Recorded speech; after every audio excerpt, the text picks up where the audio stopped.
brethren kind and good. So I'll keep moving on. I won't stop now. I'll keep moving on to reach the top somehow. I'll keep moving on. I won't stop now. I'll keep moving on till I reach the top somehow. I'll keep moving on. I won't stop now. I'll keep moving on till I reach the top somehow. I'll keep moving on.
Straight Talk family, whenever you hear that theme song, you know it's time for another edition of Straight Talk, and time for me to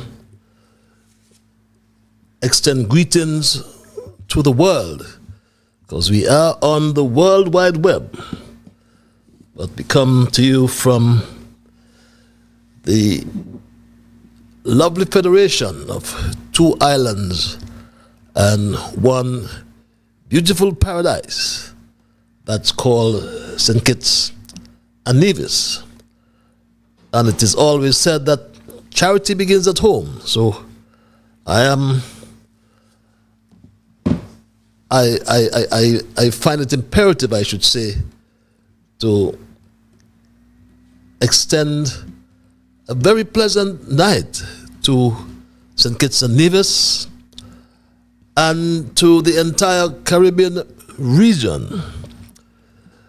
To my Straight Talk family in the Kittitian and Nevidian diaspora all around the globe, I say greetings, and I am at liberty, I know, to say good night.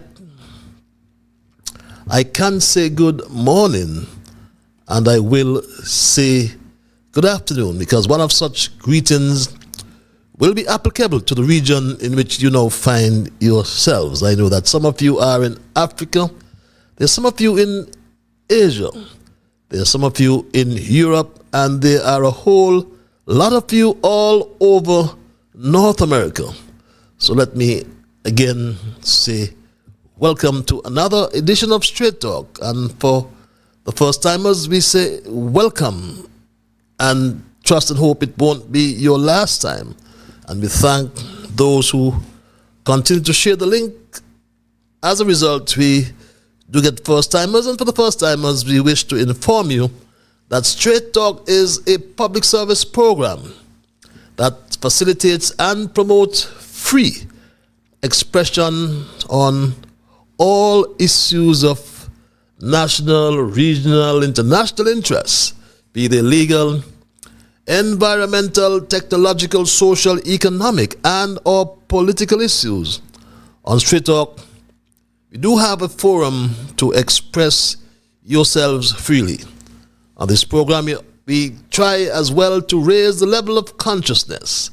We try to raise the level of discourse by alerting all people to their rights, to their responsibilities, and certainly to their obligations. My name is Ian Patches Liebird, and I thank Almighty God for blessing me with the opportunity to join you in conversation on yet another occasion. As your host, I will always pledge to remain an untiring advocate of truthfulness and to assure you that absolutely nothing is watered down on this program to make it more interesting, neither by omission nor by exaggeration. Because Straight Talk is not about sensationalism. We are not about creating excitement, especially at the expense of accuracy, because we lean on the facts, as it is my bounden duty to present what I call the unvarnished truth, the plain truth, especially when it comes to governance, transparency, accountability, integrity, whether here in St. Kitts or wherever you are. Because this program joins us together with people across our federation, yes. We are joined with people as well in the diaspora all around the world. Some we know very well and have met. Others we do not know, and many we will never meet. Some we will agree with the positions, or some will agree with the positions of truth advanced on Straight Talk, and some will obviously disagree. And that's okay, because we are a different people, so we entertain what I call diverse views. But please, do not sadden me and start to become disagreeable. So let's just thank Almighty God nonetheless for helping us to understand, oh, how good and how pleasant it is for brethren to dwell together in unity.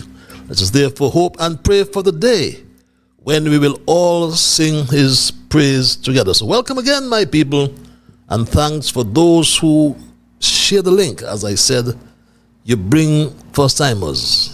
Please continue to do so.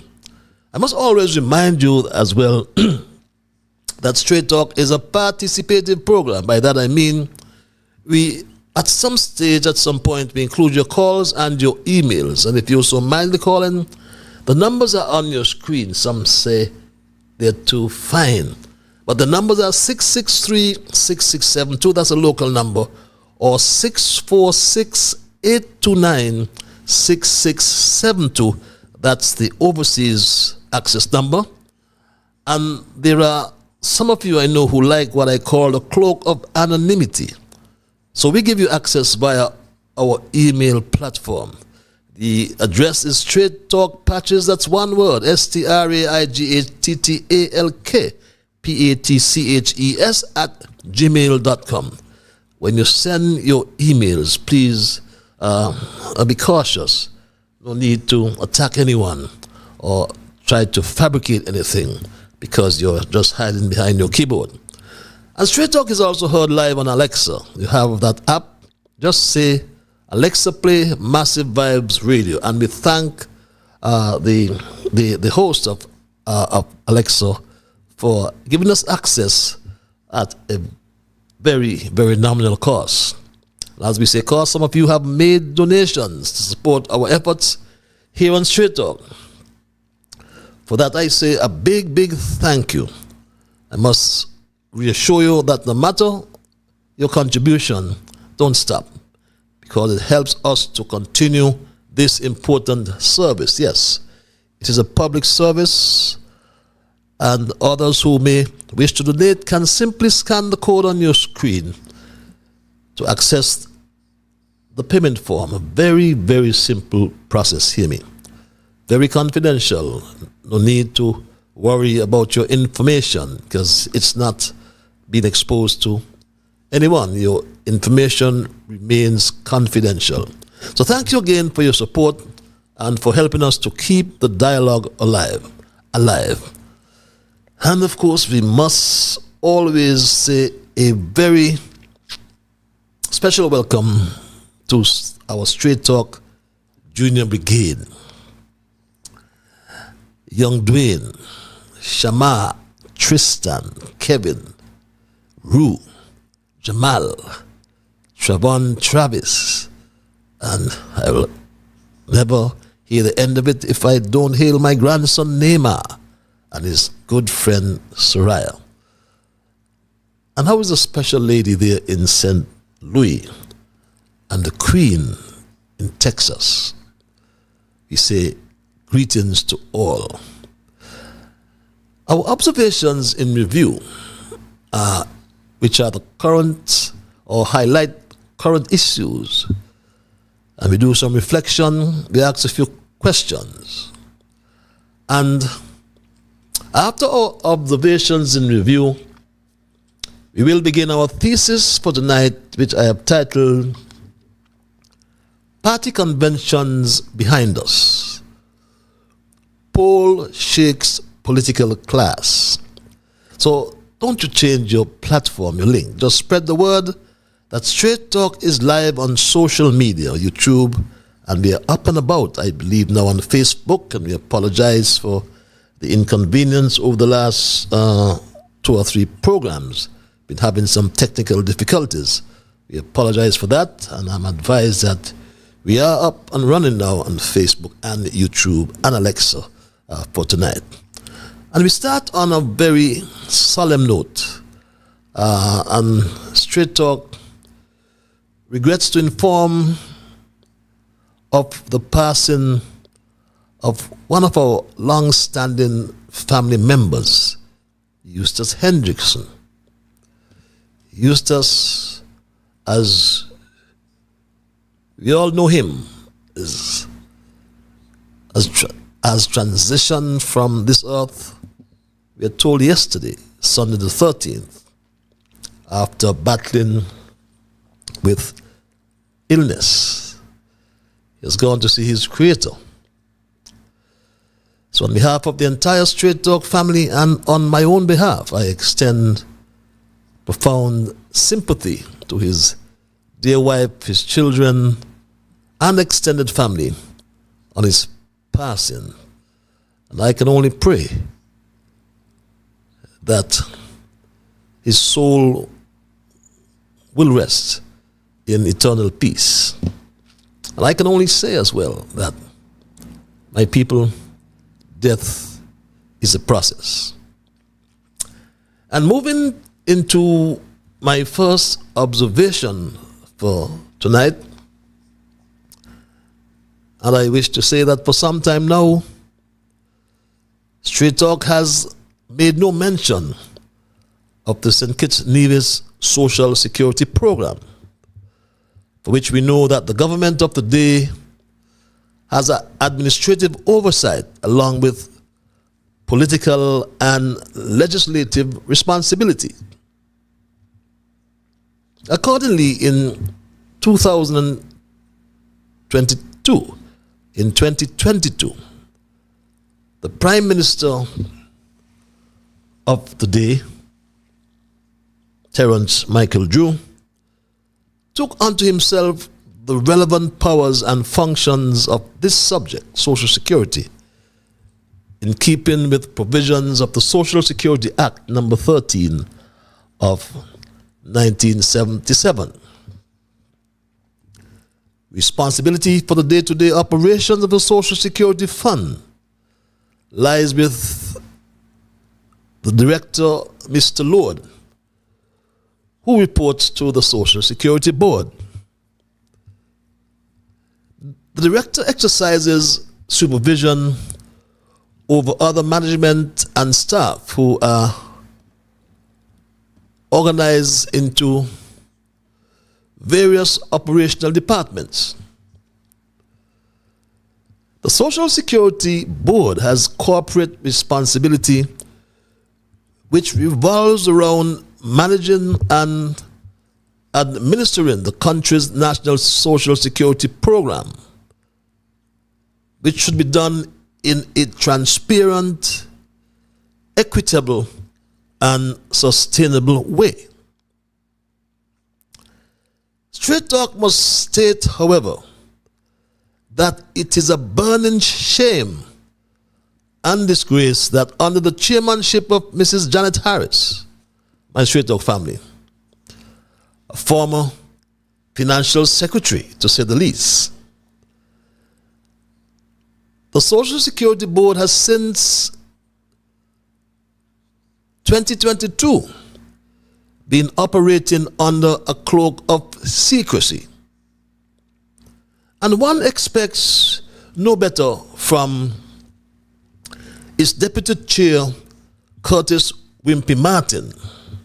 After all, Wimpy Martin, as Speaker, we recall in the National Assembly, turned that august body, turned the Parliament into what one retired Chief Justice referred to as a useless instrument.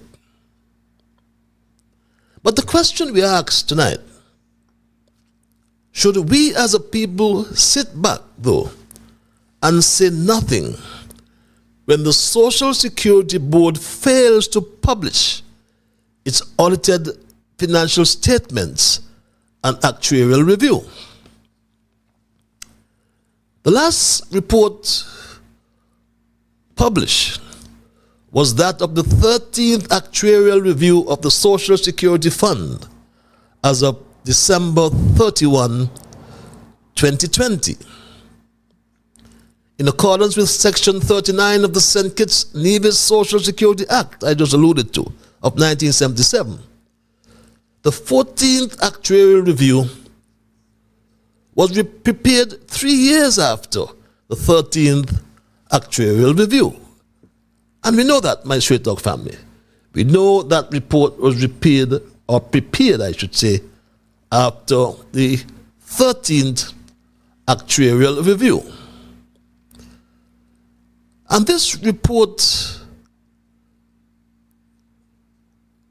was prepared for the board, we know that. But it's not, it is not, rather, Mistress Harris's, Wimpy Martin, or any other director's personal report. It is not. And the main purpose of periodic actuarial reviews is to determine whether the social security system in St. Kitts Nevis operates on sound financial and actuarial bases, and whether it provides adequate and affordable levels of income protection. They must protect our money, the people's money that's put into the fund on a monthly basis. The report contains, where necessary, recommendations that ensure that these objectives outlined above can be achieved for current and, of course, for our future generations. So what is the reason for this secrecy? Why is the Prime Minister, why is Chairperson Janet Harris and the Social Security Board not maintaining transparency through annual reports, financial statements, and audits? And this is something we need to call out, and we will continue to call it out. We have not done that for some time. But please, Madam Chairperson, publish the reports so we can know what's happening to our money. Our second observation relates to the issue of fair share for Nevis. And this issue always reminded us that our federation is divided. It always reminds us that the people are denied.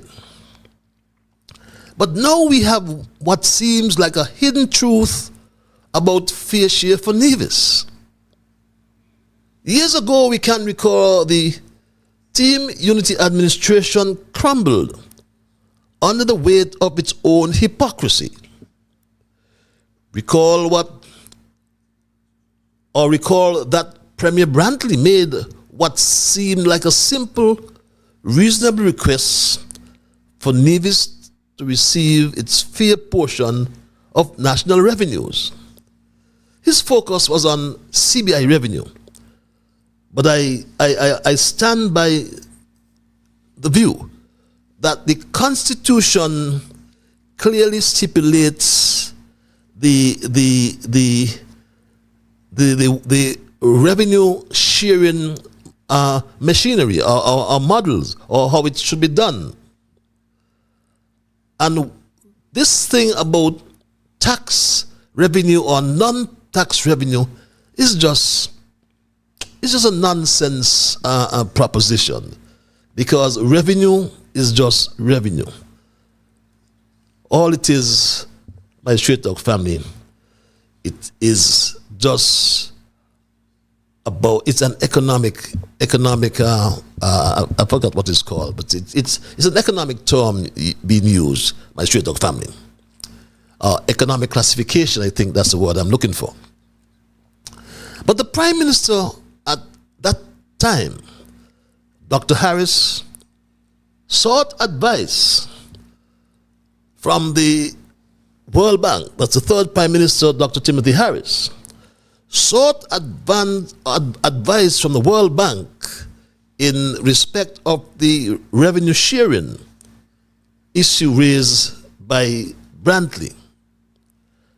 And it was dismissed as unnecessary. Brantley himself said a sixth former in Nevis could do the maths. Recall, my straight dog family. It boggles the mind why the Honorable Prime Minister, a trained accountant and highly astute financial manager, would continue peddling a notion that we need the World Bank to come in to do a study and to tell us how to calculate the monies received from CBI, subtract the expenses of the program, and divide the balance on a pro rata population basis between Bastia and Charlestown, as was agreed as a central plank of the Team Unity construct. I am certain when I say that any student at the Nevis Sixth Form College or CFBC could undertake that mathematical exercise and bring immediate resolution to a matter which has now festered for 7 long years. And my straight dog family, fast forward to 2022. The government changes and Prime Minister Drew, ironically, takes the exact same approach as his predecessor, then Prime Minister Timothy Harris. And he too, Drew, yes, turned to the World Bank. He too, Terence Michael Drew commissions a report. And he said this recently about the report. That we have received from the World Bank its recommendations as to how we should share revenues. He informed the country early in 2025 that he received the report from the World Bank in relation to how revenues must be shared. And that report, as I said, and as he just said, it's done. That report was submitted. It has been passed to Mark Brantley, who acknowledged, my straight dog family, receipt of the report. The Fair Share report, as I confirmed, I now have the report. It has been shared with the Cabinet, but we have not yet discussed it in large measure because I would have traveled, last week, would have been away last week. And prior to that, my colleague, the Honorable Spencer Brand, had been away. He had taken a bit of a personal break. I think he went to celebrate his 25th anniversary of his wedding, which I think was a useful and important reason for him to be off for a few days. So we are hopeful that we will be able to consider that this week, and then thereafter we'll be able to engage with the federal government on it. My straight dog family, that was, believe it or not, April 2025. Well, April gone. May come. May gone. June come, June gone. Now come July, almost gone. It's now July, but there's a deafening silence about this World Bank fair share report. What was once a battle cry for justice has become a whisper in the dark corridors of secrecy. Both the Prime Minister and the Premier of Nevis have refused to tell the people of Nevis and St. Kitts what the report says. They have refused to tell us what our rightful share is. They have refused to act. Brantley and Jew have refused to act. Well, this is not transparency, my straight dog family. This is not leadership. This is downright betrayal. A report aimed at addressing a national grievance is now being hidden from the very people it was meant to serve. And that, my friends, is more than baffling. It is an insult. So tonight we call on Prime Minister Drew and Premier Brantley, publish the report. Let the people of St. Kitts and Nevis see with their own eyes and read what the World Bank says is just. Let us move forward with facts, not secrecy, with equity and not delay. This government operates in too much silence and secrecy. And those are my observations in review for tonight.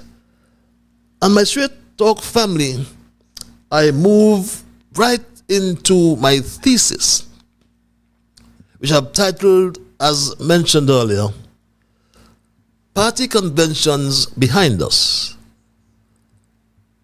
Poll shakes political class. And the annual conventions of all three major political parties on St. Kitts are now behind us. So to the conventions of the parties on Nevis, and each presented a message that came through loud and clear. And I'm going to focus on St. Kitts because my straight dog family, I am of the view that the federal elections are elections to elect a government for St. Kitts. But the new leader of the People's Action Movement, who is currently unelected, and who many have said that she is unelectable, she came across, however, as somewhat braggadocious when she said at her convention on June the 1st, 2025, that people will elect a PAM government and or PAM will win the elections. She said this, my straight dog family. By the grace of God, PAM shall win the upcoming general election. Whenever that is, PAM shall win the upcoming general elections, my straight dog family. Recall that she also said earlier that PAM will win all 8 seats as well, my straight dog family. Now, let me put something to rest once and for all. There are those elements and mischief makers out there who have their own agendas and talking about Shani will form partnership with this, Shani will form partnership with that to form a coalition government. Right now, that is the furthest thing from my mind. A matter of fact, it is not on my mind. You know why? Because we are taking number 1, we are taking number 2, 3, 4, 5, 6, 7 and 8.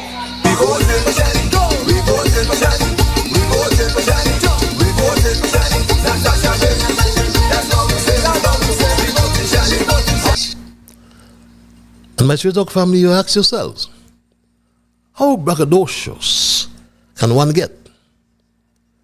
But as unelected and unelectable of this PAM leader, she claimed that she'll be the Prime Minister if that situation arises. Now, let me put something to rest once and for all. There are those elements and mischief makers out there who have their own agendas and talking about Shani will form partnership with this, Shani will form partnership with that to form a coalition government. Let me take that back, my Straight Talk family. This is what she said, actually. Those who are dreaming of coalition, I will say here today, my commitment to this great party is to increase its seat count, to make it stronger, and to mobilize the rank and file of our party in all units. I will also say today, if God has it, that there is some kind of partnership, who will be the Prime Minister? Who will be the Prime Minister? The people have spoken. Natasha, Shani, Greywood. The people have spoken, my Straight Talk family. Who will be the Prime Minister?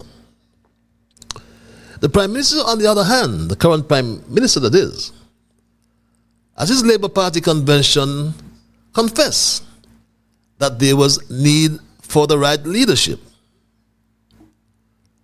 But just before the last party convention, the PLP convention to be exact, the results of a poll that came to light have shaken the political class.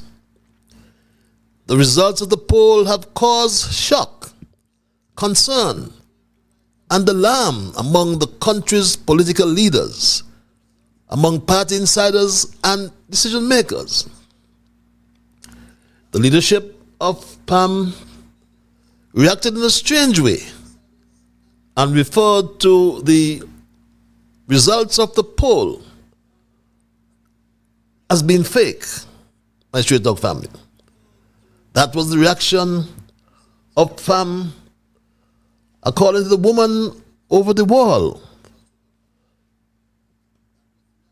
The Timor poll foolery, they call it, and the Kittian way of survival, suggesting that it is a doctored poll by Timo, my Straight Talk family. The leader of the Labour Party, Terence Michael Drew, reacted as well and sounded extremely desperate in this his Facebook post, my Straight Talk family.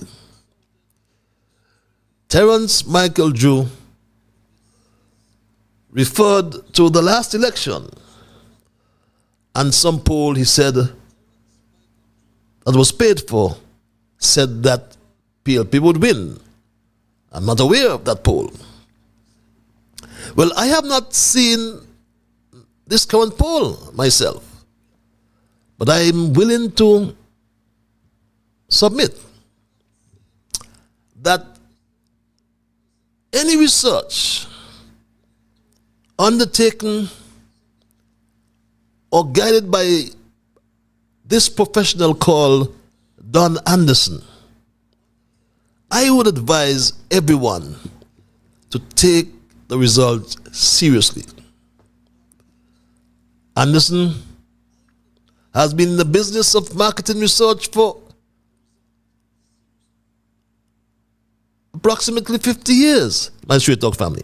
year marks the 50th year that my company has been conducting market research in Jamaica and the Caribbean. And you have conducted polls in St. Kitts and Nevis before, correct? We have.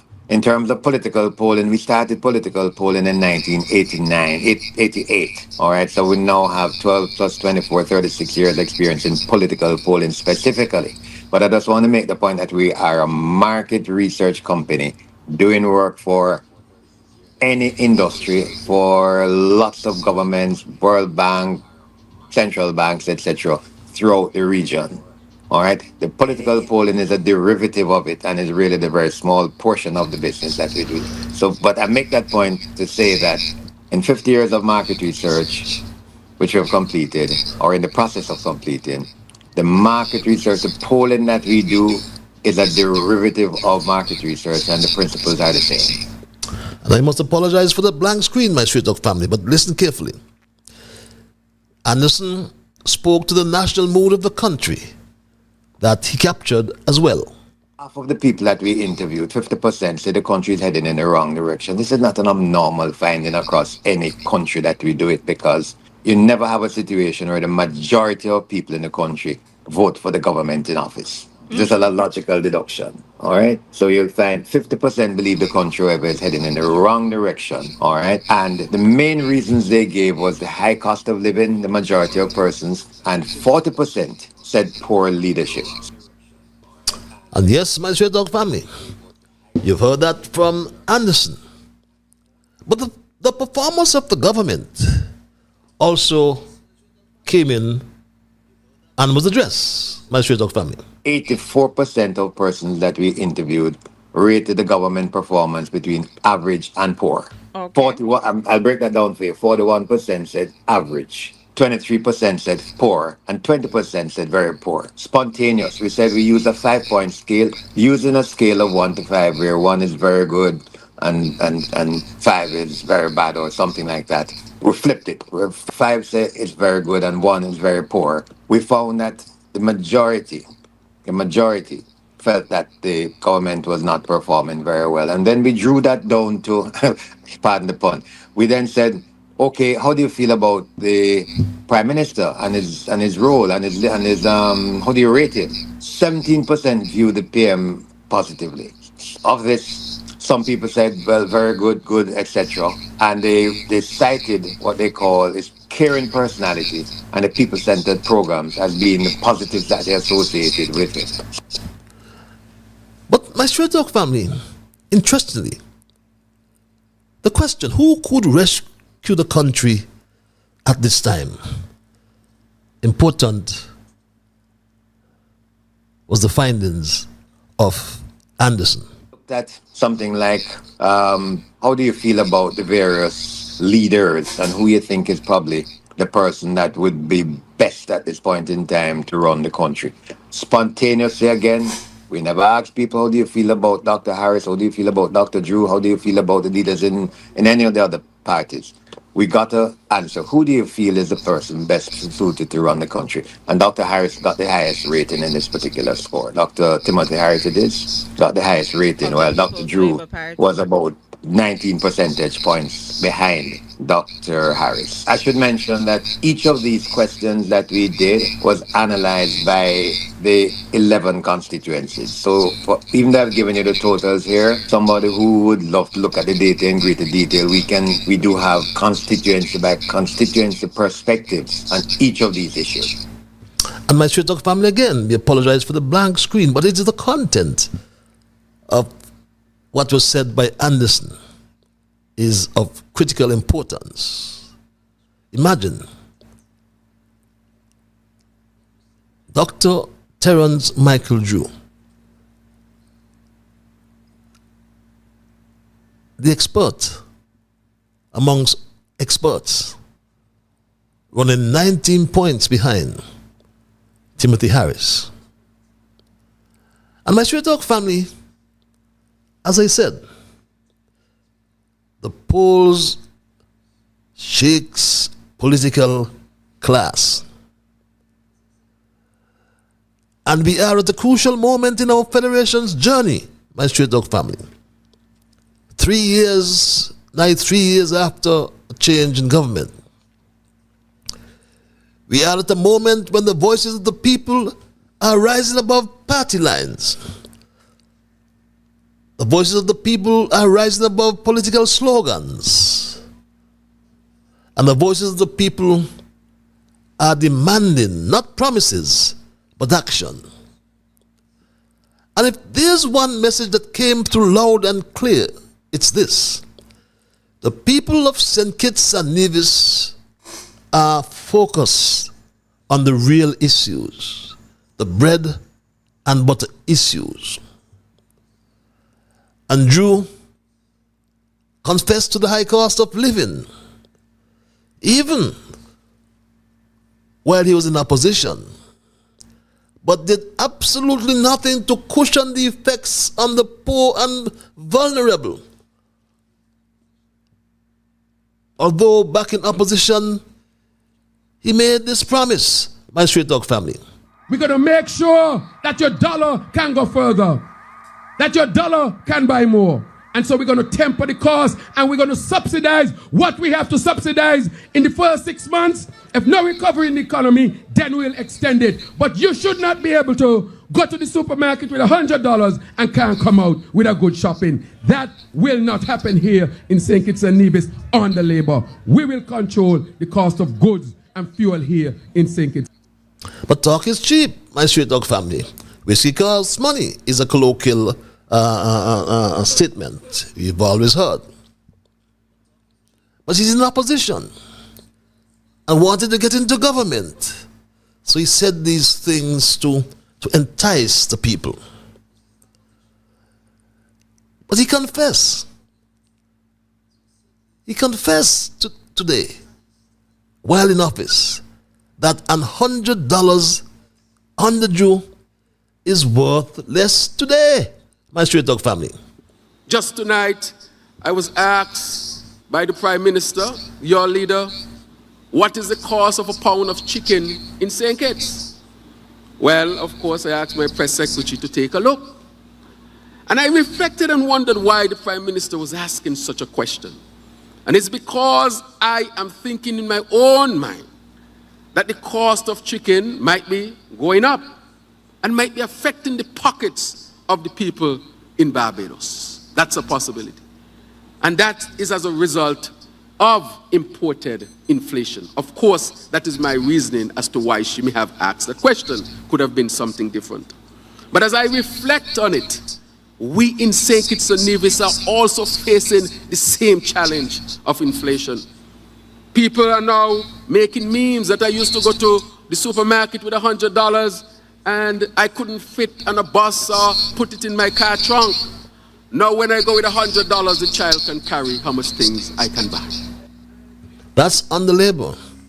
But on the team unity, when 17% was removed from VAT on food, people could have bought $17 more relish, as we call it, more meats out of the $100. And my Straight Talk family, we're not speaking with anger, not with anger, but with urgency. We are speaking with clarity. And we are asking for dignity, for fairness, and for opportunity. And it's time the government of Terence Michael Drew listens. And I'm forced to revisit the issue of water tonight, because water is life. And again, we are demanding truth, and we are demanding transparency. And tonight I speak not as a politician, but as a citizen, a parent, a neighbor, and a concerned Kittitian who believes that clean water is not a privilege, but a basic human right. And today, that right is under threat, my Straight Talk family. We are facing a water crisis. Reservoirs are running low. Droughts are becoming more frequent. The need for solutions is urgent.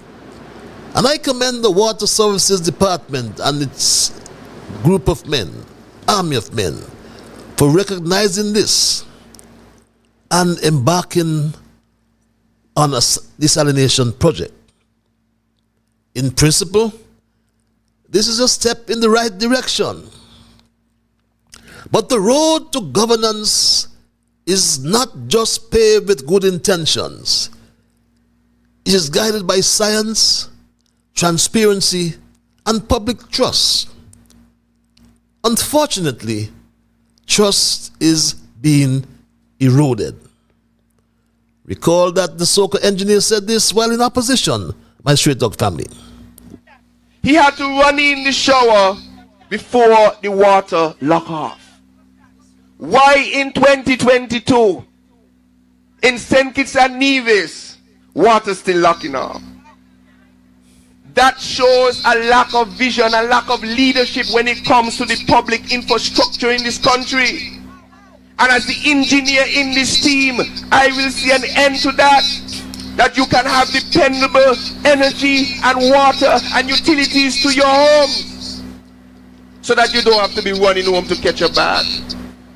Or waking up a particular time in the morning to catch a fresh. We are past that. And we give our commitment to you to provide those services. That's while he was in opposition, my straight dog family. People run home and still have to wake up early in the morning to catch water. I live up in Shadwell and I can't get water.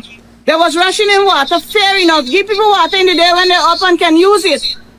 You put out water 4 o'clock in the morning. Who will wake up 4 o'clock in the morning unless they're going to work to 5?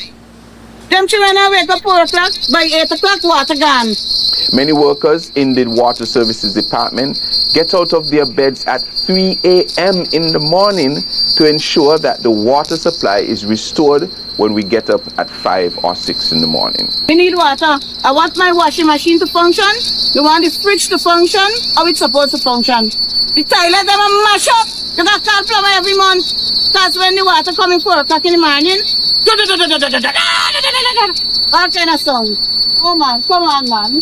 Unacceptable behavior.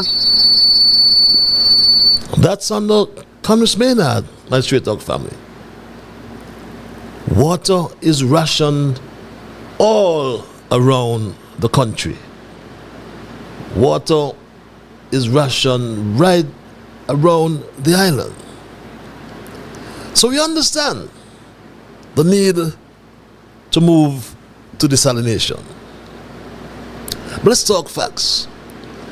The location I mentioned before, chosen for the desalination plant, has raised legitimate science-based concerns. Because for decades, the very bay from which seawater is to be extracted has been the dumping ground for industrial waste by the St. Kitts Sugar Manufacturing Corporation. Cargo ships and oil tankers still operate dangerously close to the area, contributing to potential contamination, my straight dog family. And the water engineer and manager came to us and tried to fool us about the storage. On an exclusive tour of the Bastille desalination plant at the C.A. Paul Southwell Industrial Park, head of Water Services Department Cromwell Williams responded to 2 key matters that have been talked about since the selection and start of construction at the chosen location. On repeated occasions, SKN Newsline has heard concern being expressed over the location and the presence of old, unused fuel tanks located on the same property of the desalination plant under construction. According to Cromwell Williams, there is no need to be concerned as the tanks will not affect the desalination plant in any way. The site was chosen because, one, the fact that this land was available in terms of land that government has access to. It's close to the sea, which is ideal.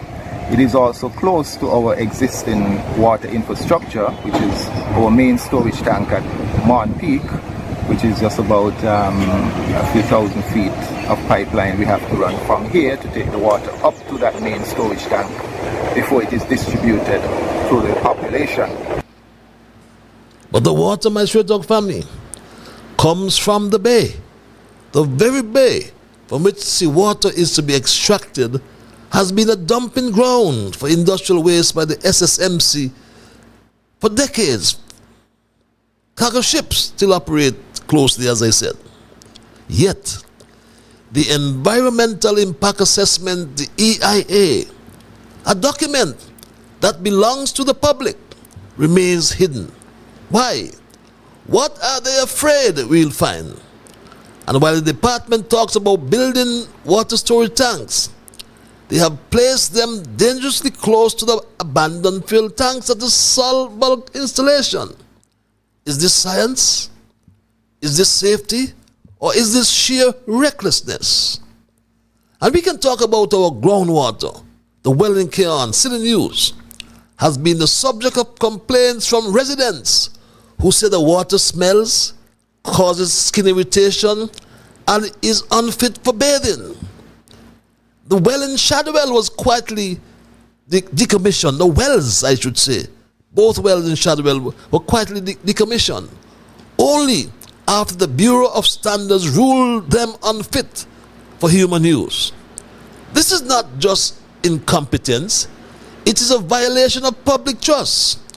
What are we witnessing is a pattern. Science is being overruled by politics. Transparency is being replaced by secrecy. And the health of our people is being sacrificed on the altar of convenience. We cannot allow this to continue. I mentioned in my last podcast the tragedy of Love Canal in the United States, where contaminated water destroyed lives and communities. Are we willing to wait until our children fall sick? Until our environment is poisoned beyond repair? I say hell no. Today, I call on the minister responsible for water and the lead water engineer to make public the full environmental impact assessment report immediately. No more delays, no more excuses. We the people have a right to know what risk we are being exposed to. And I call for an independent and international review of the desalination plant site to ensure the water we will drink is truly safe. I call for regular, transparent water quality testing in Keon, in Shadwell, and all affected communities, and for the results to be published monthly in plain language for every citizen to read. I call for a new era of water governance based on science, accountability, and public participation. And most importantly, I call on the residents of Bird Rock, Frigate Bay, Keon, and every community affected to stand up, speak out, and demand better. Because this is not just about water, this is about our health, our environment, and our future. We must not wait until it's too late. We must not be silent when our voices can bring change. Let this be our collective message. We will not allow negligence to become normal. We must not drink water served with secrecy. We demand truth. We demand safety. And we demand accountability now, my Straight Talk family. Let us all continue to fight for healthier, safer, and more transparent St. Kitts and Nevis. And my Straight Talk family, fierce political speech must not be poisoned in silence. And let me get straight to the point. We are being lied to. While the government parades its desalination project as a solution to our water crisis, they are hiding the truth. And the truth is this: they are playing politics with our lives. Yes, we need water, desperately. Droughts are drying up our supplies, and families across this island are struggling to access clean, running water. But you don't solve a water crisis by creating a health crisis. Let's talk about where this so-called miracle plant is being built. I've said it. The same coastline where for decades the SSMC Corporation dumped its industrial waste into the sea. The same waters where cargo ships and oil tankers still dock and leak pollutants in the bay. And this is where the government wants to suck in seawater and promise us it's safe to drink. We are not fools. And yet, not a single citizen, not a single community group has been given access to the environmental impact assessment. No consultation, a public document, our document. What are they hiding? Meanwhile, the Water Services Department distracts us by bragging about water storage tanks. Tanks built next to abandoned fill tanks at the Salt Bulk installation. You heard me. They are storing our drinking water next to relics of petroleum infrastructure. If that doesn't scream negligence, I don't know what does. And it doesn't end there. I spoke to you about Keon. I spoke to you about Shadwell and my Straight Dog family. Long. How long were people drinking water from Shadwell before its ruling came down? What's happening in this country is not just incompetence. It is criminal neglect. And we must call it what it is.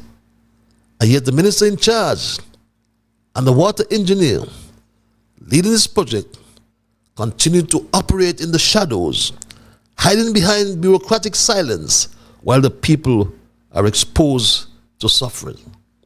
Well, we will not be silent anymore. To the minister, we are coming for the truth. We are demanding answers, and we will not stop until we get them. We demand an immediate release of the full environmental impact assessment. My Straight Dog family monthly public water reports we ask for. And to every resident in Boardwalk, Frigate Bay, Keon, and across the island, this fight is not someone else's. This is your fight. You have a right to know what's in your water. You have a right to safe infrastructure. You have a right to live without fear of poisoning your family every time you turn on a tap. Let's rise, my Straight Dog family. Let's send this message loud and clear to every office of power. We will not be poisoned in silence. We will not trade clean water for political gain. We will not back down on the truth until the truth is known and justice is served. Enough is enough. The time for silence is over. The time for action is now. Let's take back our right to clean, safe, accountable water together. Finally, my Straight Dog family, and I say finally, let us return the conversation to where it truly belongs, beg your pardon. Not on egos, but on essentials. Not on polls, but on people. To the people of St. Kitts and Nevis, do not let the noise distract you. Keep your eyes on the prize. Decent housing, secure jobs, better health care, stronger education, and lower prices. You have the power, my people, to demand these things. And you have the right to expect them. The poll may have shaken the political class, but what matters more is whether it shook their conscience.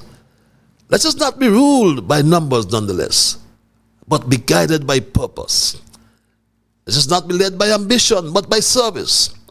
And let us not forget the real poll is taken every day in the hearts of we the people. The party conventions are behind us. The poll shook the political class. That's my story tonight, my Straight Dog family, and I am not going to change it. I will open the lines and entertain your calls and your emails. And before I do so, and I'll do so momentarily, I always like to implore you to respect others. And of course, to achieve that, you must first respect yourselves. Let us try to be fair to all concerned, and let us try to build goodwill and better friendships. Let us ensure, my Straight Talk family, that the things we say and or do will be beneficial to all concerned. And in the process of doing and saying those things, let us strive to build a kinder, gentler St. Kitts and Nevis. With that said, I go to the lines and say good night to our first caller at 3 minutes past the 9 o'clock hour. Caller, you're live. Good night, Mr. Leiber. Good night, my dear. The court for this evening. Organizing free and fair elections is more important than the result itself. Free elections is more important than the result itself. That's right? Yes. I repeat, organizing free and fair elections is more important than the result itself. Have a great evening. Thanks a lot for your quotations as usual, my Straight Talk family, coming from that caller from across the Narrows. Organizing free and fair elections is more important than the results itself. And if you have just joined us, my Straight Talk family, welcome to another edition of Straight Talk for tonight, Monday the 14th of July. We promised to take July out of the calendar, remember? But for some reason, it's still here.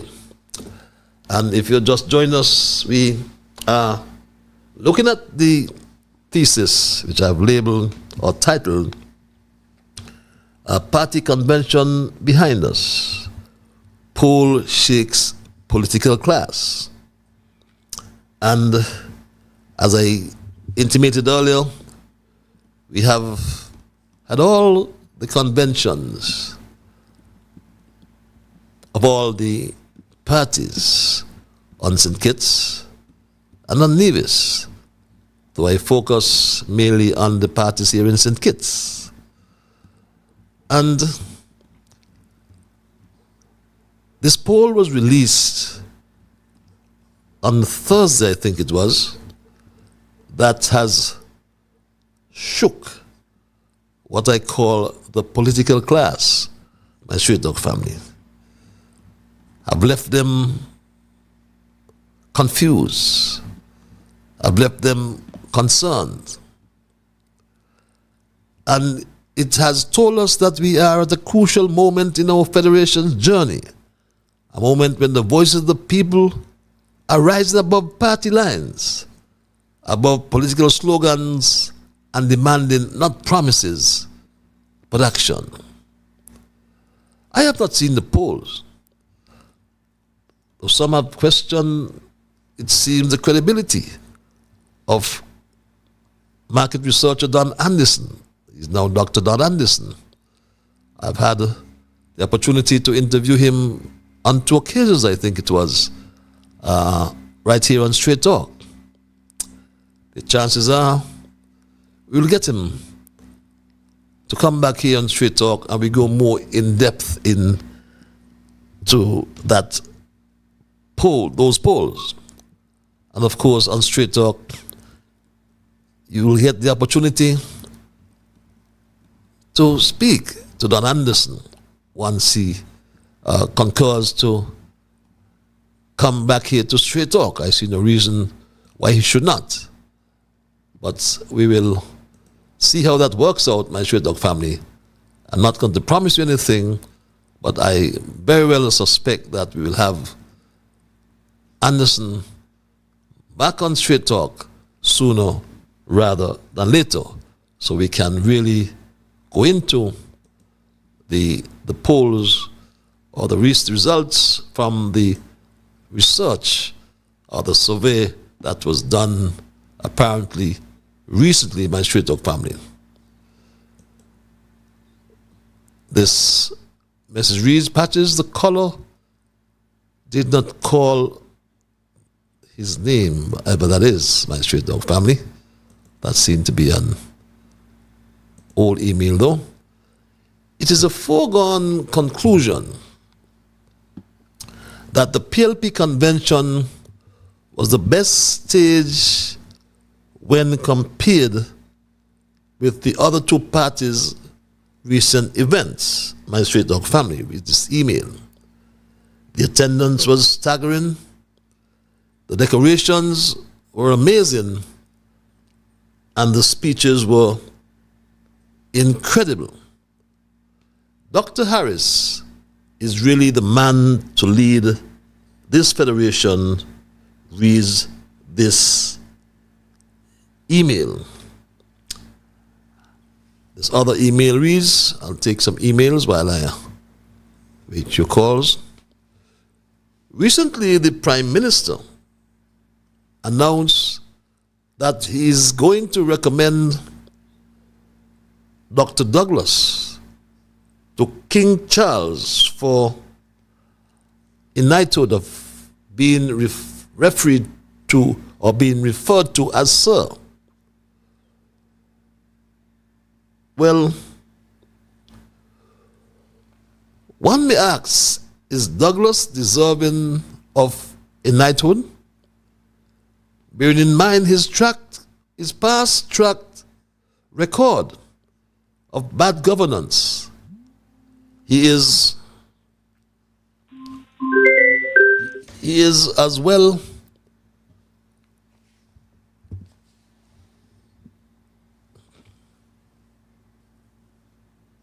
he's back in government, beg your pardon, traveling the world over as foreign minister, doing what?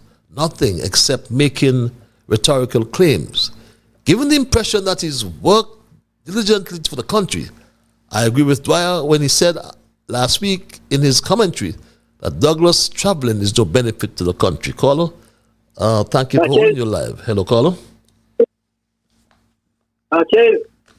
Yes, caller, you're live. It's the Major.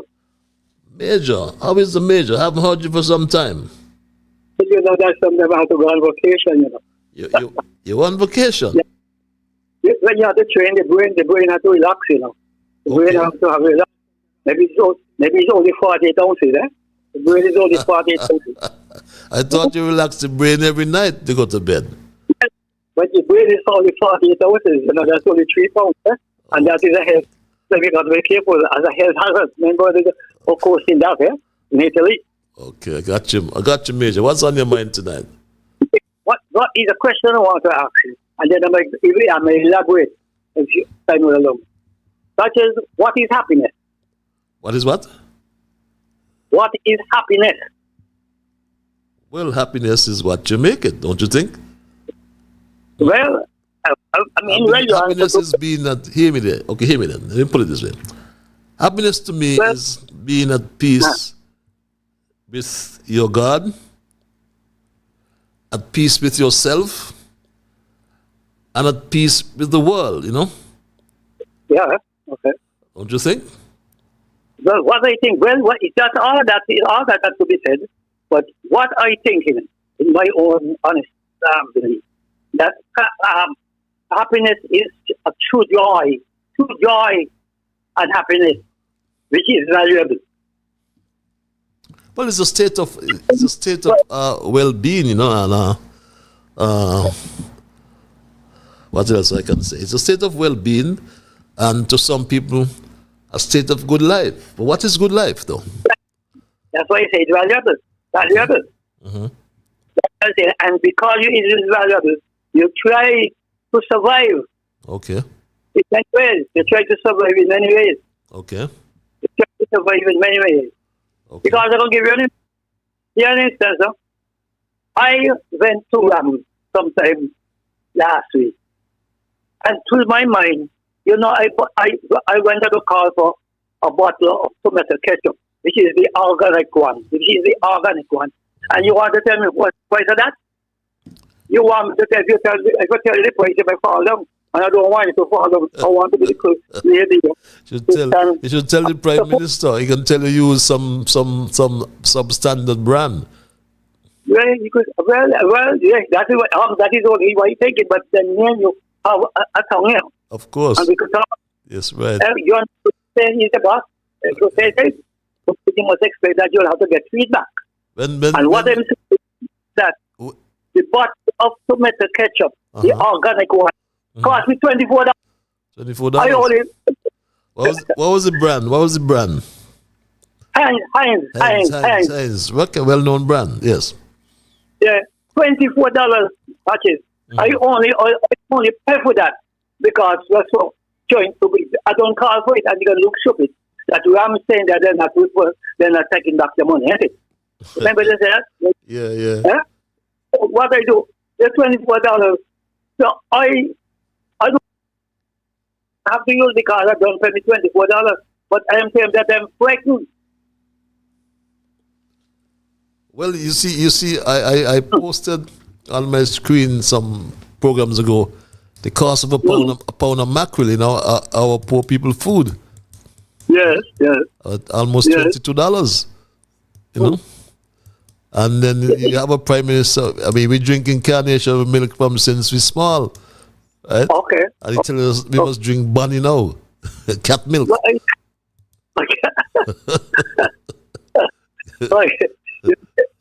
Just at the you see, and that is why, because I have to pay that $24.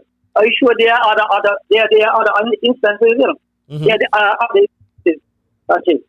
So therefore, I am not going to slide down like that, No, you sure? I'm not going to. $24, which part I could remember when my mother died. My mother died some years now. But a little tomato ketchup was used to be $1.75. $1.75. I mean, $24. So with $100 can't buy nothing. Exactly. Yeah? $24. It's like me up to now. I couldn't sleep. I just started to say that because I couldn't sleep. Imagine me buying a tomato ketchup Heinz for $24. Well, I tell you. Well, we will see as the world spins. Well, until as the old people said, the world is not spinning on an axis now. It's spinning on an axis. And we have to make sure that the proper breed, we have the proper breed that the bearings them put on smoothly. Yeah, but it's no longer axis. I know that in school they said that the world is spinning on an axis. But now we're spinning on an axis. That's what I'm Okay. Okay, Major, thanks a lot for your intervention as usual. I like that one. The world is spinning on an axle. Yeah. Fallout, Major, thanks a lot for your contribution. Very interesting comment there about the cost of living. And remember, you said this about the cost of living. Just tonight, I was asked by the Prime Minister, your leader, what is the cost of a pound of chicken in St. Kitts? Well, of course, I asked my press secretary to take a look. Didn't even know. And I reflected and wondered why the Prime Minister was asking such a question. And it's because I am thinking in my own mind that the cost of chicken might be going up and might be affecting the pockets of the people in Barbados. That's a possibility. And that is as a result of imported inflation. Of course, that is my reasoning as to why she may have asked that question. Could have been something different. But as I reflect on it, we in St. Kitts and Nevis are also facing the same challenge of inflation. People are now making memes that I used to go to the supermarket with $100 and I couldn't fit on a bus or put it in my car trunk. Now when I go with $100, the child can carry how much things I can buy. Imagine that, my Shudok family. Cannot find a solution to the high cost of living. He blame it on imported inflation. Caller, you're live. Hello, caller. Mr. Straight Talk. Abracadabra. Abracadabra. How are you, my brother? Mr. Straight Talk, how are you? I'm okay so far, so good. I am peaceful, my brother. You sound peaceful. What can I say, man? It's good. It's good. It's good. Thank God for how it's going. My foot was giving me some trouble from since Friday and yesterday, but this morning he do very well. So I just have to give God thanks for that. Mr. Straight Up, what's going on in St. Kitts? What the major say is how much is the ketchup? He say cost that much? $24, yes, $24. So he didn't say how much ounces it is. Well, that's why you have to ask him now how much ounce. Yeah, good question. But one could have just imagined because that. Yes. I can. Anyway, let me just say good evening to my people and get back to you. Good evening to my lovely niece in St. Louis and Texas Queen. How are you? My wonderful brother there in Sadlers, in Bellevue, and his son there, George Reed, Alvin, and Adam, and Abigail there with her little ones. And good night to my little lovely friend there, Joan there in Lodge, Culture's wife. Just want to let her know, just continue to fight, do whatever she has to do. And my brother Ellis, I just want, Mr. Straight Talk, I find out something that happens, like one of the greatest presidents was to control this here place in the 90s is Ronald Reagan. And he says that it take a man an hour to tell a lie than to take 15 minutes to tell the truth. And you know what happened during Congress the last time there? This man take 8 hours and a half to tell 10,000 of lies. And this man come on and say, listen, all you need a man to do 20 minutes to tell the truth. No, you don't need. So that's what is going on in St. Kitts, that our leaders take so many times just to tell a lie than to tell the truth. Because if you're going to say that, all you have to do is just say, listen, we can do something about the prices now because we can take up the tax from this and do this. He can this, he can that. If I saw boy Barney instead of buying carnation, can't do you. But you know, well, that's his satisfaction he giving that hey, no me. Understand? I was shocked when you said that a pound of mackerel costs all that money. Understand? I don't know, but our leaders are not doing the job that they're supposed to be doing. Understand? And you've been really sounding the alarm, but nobody want to take heed. Everybody just want to say, well, look, give them a chance. But the chance you're giving them, and they have a chance to do something great, and they're still not doing it. Understand? Instead of doing better, this is what I'm saying. Understand? This is what I'm saying. But you know, Mr. Straight Talk, you just have to do what you got to do. Mr. Straight Talk, I'm not taking up your time anymore. I'm just going to do what I got to do, and you continue to fight the good fight of faith and bring it out into the public because you're doing a wonderful job. All I have to say to you, detour, idiot, Mr. Straight Talk, take care of yourself. See you when I see you. Be good. See you soon. Yes, my brother. Abracadabra. Yes. Abracadabra. Yes, my brother. And yes, you know, it's the Prime Minister, instead of finding solutions to our problems, I was listening to the 49th session of the CARICOM Heads of Government meeting and learned from the incoming chair that Guyana is the only self-sufficient country in, I think he said, the world. But here's the mackerel at Rams. I mean, $25 just for a pound and a couple ounces. You know, $25 for that mackerel. We bring you evidence, my Straight Dog family. Let's go back to the lines and thank this caller for holding. Caller, you live. Hello, caller. Hi, Patrice. How are you? I am peaceful. Yourself? I'm good. We have a lot of rain here, man. You do? Okay, stay away from the rivers, eh? Yeah. The river banks. No, well, I'm in the house. I'm not in the river. The guy, Major said he bought a Heinz ketchup today for $24. Yes. And I bought 3 24 ounce today for $10. Okay. So anyway, my point is that I think because you and Mark don't want to say where the World Bank say where the fair share, because maybe he was getting more from Timothy. I won't doubt. So maybe they're embarrassed to say, I won't doubt that, I think that's why they don't want to say what is the fair share, because Mark said he had to go away and they had to study it. And what you going to study again? Because you went to the World Bank said what is the fair share?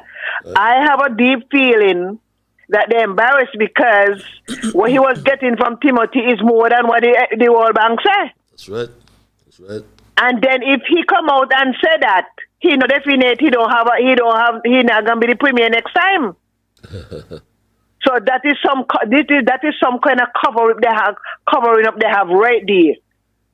Sense alone could tell, he had a teacher who used to teach us in school, and when he asked us a question and we give the answer, he said sense alone could tell you that. Sense alone could tell anybody.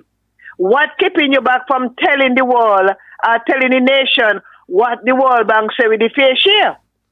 Something is in the matter, ponging beside the petrol. Some embarrassment around. He was getting more from Timothy than what the World Bank said. And that I have to say. That is what is happening. So anyway, you take care. Thanks a lot for your contribution, and you're so correct. But it is an obligation for them to tell the general public what is in the report.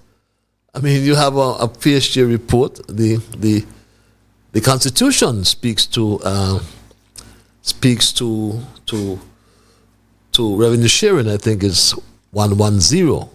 That's the clause in the Constitution. And Mark, it's some silly argument, silly proposition, silly statement about non-tax and tax revenues. Revenue is revenue. They're just economic classifications. I'm sure that's what the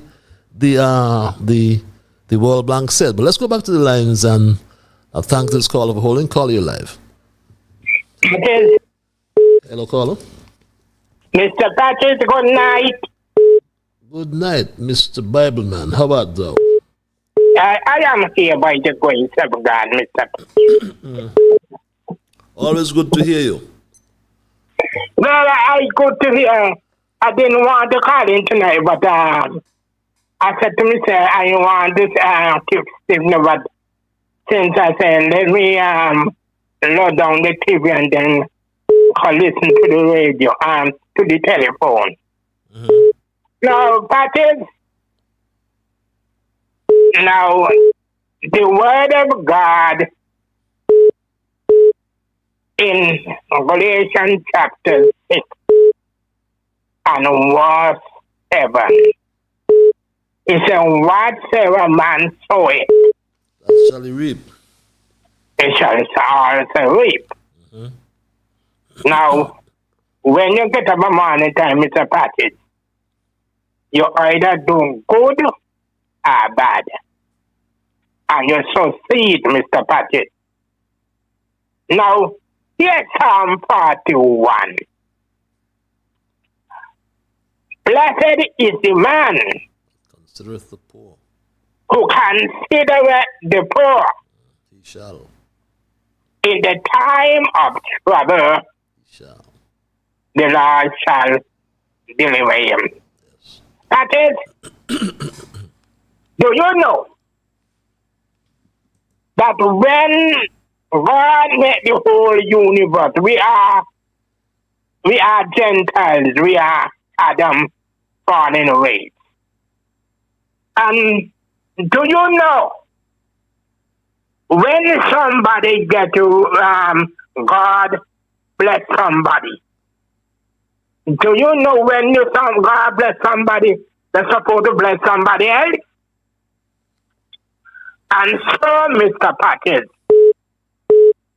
the Bible is telling you that you must consider the poor. You don't get riches because of you.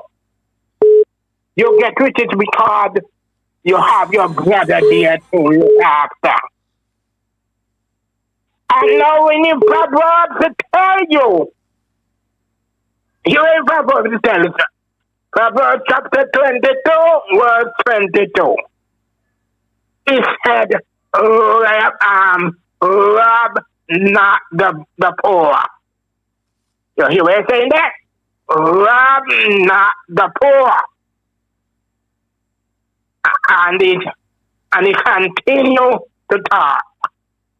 But I am saying thing tonight that when God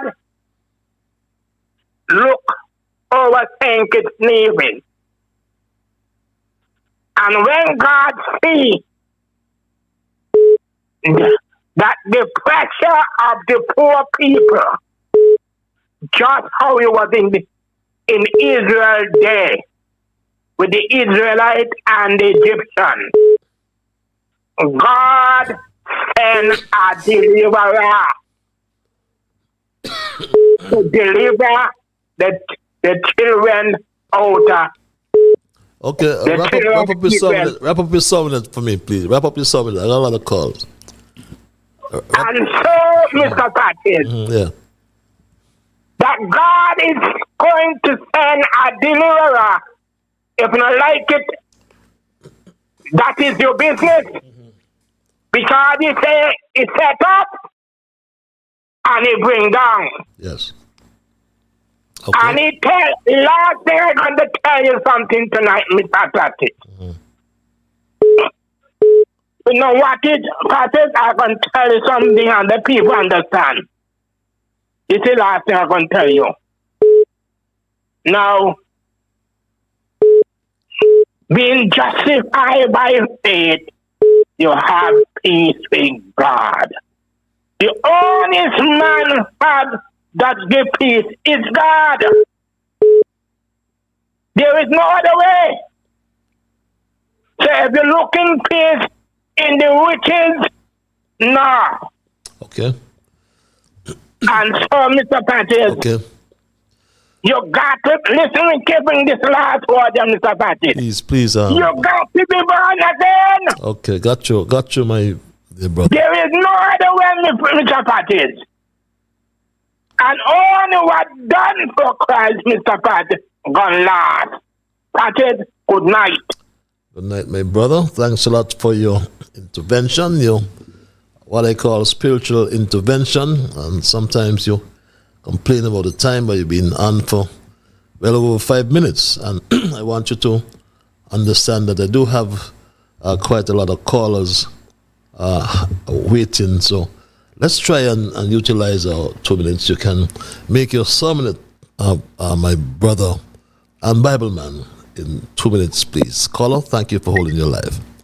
Hello. Good evening, Mr. Lloyd. How are you? I am peaceful. Yourself? Okay. I don't have to tell you nothing. You know, you don't catch my voice and you don't know my voice. Yes, like one's aunt, the voice song, right? Am I correct? Yes. Yes. How are you? I am peaceful. Yourself? And how is your family? Everybody is good?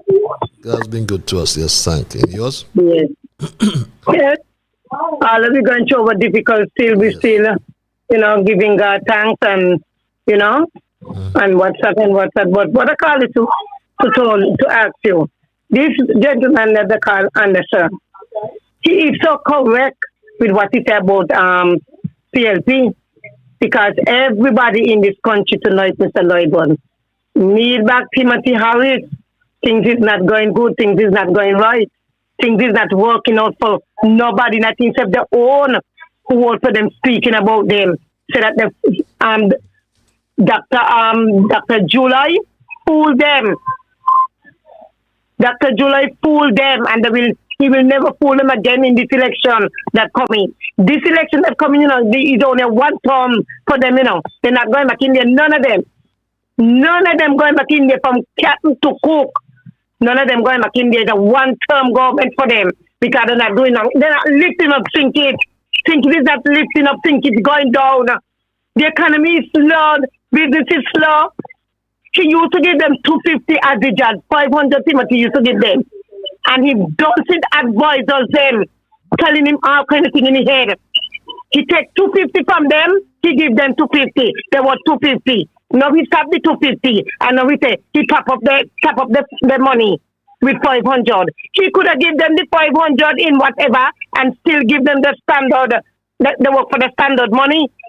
What do you think going to happen now? Business places, it don't start already. They're going to try to cut the workers then. They're going to try to cut the work. Mr. Leiber, I really don't know what's going on in this place with this kind of government, you know. I do not know what's going on. I pray to God that the people them open up the oil, you know. I hope they open up the oil that when another election come, they ain't come on and fool them and bribe them and give them the money to go back and put them back in there. Okay. Yes. They're not doing nothing good for the country. That's so correct. That's so correct. You know, it's time we get rid of them. Yes, don't the people I'm thinking. I hope you are listening to me. Do not wait until 5 years to get rid of these people here. Okay. Get rid of them. Let me go on the street and get rid of them. Okay. They're doing that, they're bringing them to the country. Okay, thanks a lot, my dear lady, and for your intervention, and trust that all will be well with you. And I trust that, yes, when we get to that next poll, we will do what is right. And what Don Anderson said is what we all been saying all the time.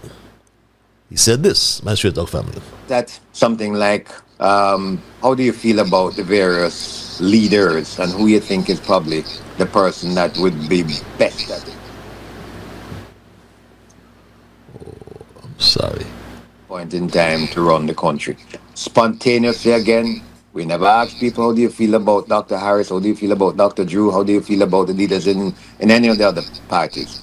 We got to answer, who do you feel is the person best suited to run the country? And Dr. Harris got the highest rating in this particular score. Dr. Timothy Harris got the highest rating, while Dr. Drew was about 19 percentage points behind Dr. Harris. I should mention that each of these questions that we did was analyzed by the 11 constituencies. So even though I've given you the totals here, somebody who would love to look at the data in greater detail, we do have constituency by constituency perspectives on each of these issues. And we do apologize, my Straight Talk family, for that blank screen. It's actually an audio clip, and don't know what I did wrong, but at least it's the content of what was said is more important. And like I said, since we got wind of that poll, and since the content of the poll was released, it has shook the political class, as I said, my Straight Talk family. The leadership of PAM reacted in a very strange way. Very strange way, my Straight Talk family. The leadership of PAM said this, or posted this on their page, my Straight Talk family. Very strange post as well, with the woman over the wall. And then the leadership of Labour as well did react differently as well when Drew posted this on his Facebook page. But these polls were undertaken by a professional that I have met personally and otherwise, and I know of. And I would advise everyone to take the results seriously. The only comfort one can find, it's a snapshot just 3 years into the term of office of Labour, and there are 2 more years to go. So things can change. That's politics. Politics can change overnight. Let's go back to the lines. I'll call you live. Hello, caller. Thank you. Yes. Good evening. Thank you for holding. Good evening, Patches. Good evening, sir. What is it seemed to me like you know about economics. What is imported? Inflation. That's the view of the Prime Minister. But I'm saying somebody should be there to tell that young lady who thinks she have a big mouth from Barbados, and to tell the Prime Minister of St. Kitts that people are not stupid. In St. Kitts, I think the VAT, I think it's 17%, if I'm correct. Yes, 17%, yeah. If they reduce the VAT, the price will be cheaper, is it? Yes, certainly. It's a tax. And nobody talking about the tariff that they put on goods that coming in. Okay? The other thing that they're doing, they're blaming the United States. That is like my mom used to say, you don't look at the boogeyman, you look the other way. I don't know if you remember those sayings. Vaguely. Yes. Okay? And somebody talking about could you imagine somebody like Douglas? I don't know if you ever drive around from Harris's. I come St. Kitts sometimes. Drive from Harris's to Newton Grounds. And to know that that guy was the Prime Minister for over 20 years. He's a representative for over 35. And if election held tomorrow, he's going to win again.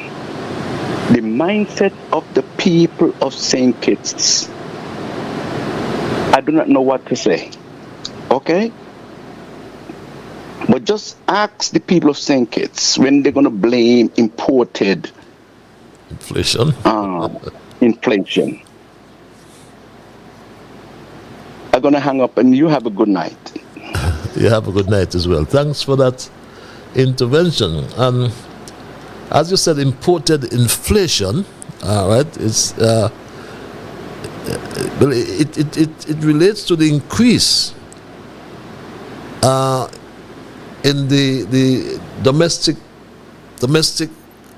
price levels of goods and services, and if it's imported and it's taxed, right? If the tax is not decreased and the cost of the goods are increased, and obviously they will go up. But instead of, as if I understand that good gentleman saying, we reduce the tax on the goods, he's telling us to use inferior goods or inferior stuff. Do I have someone on the line? I think I have someone on the line. And caller, I am awfully sorry for having you holding so long. No problem, but Patches, Ras Kalunji. How are you, Kalunji? Yeah, pleasant good night to you and the listening audience. Good night as well. No, I didn't hear you from the beginning, but based on what I got, I hear you talk. The major talking about he bought some ketchup, and it was $24. Now, what is inflation? Inflation is a general increase in prices, right? Am I correct? Yes, go ahead. I'm listening. Okay. No, I didn't hear you. So what I'm saying to you now, you see, that's why you say we got to be truthful to our people. The imperialist forces don't want us to make anything. We import everything from abroad.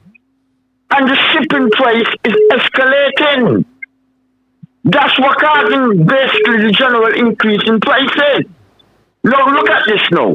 You said the Prime Minister was trained in Cuba and he's a Marxist.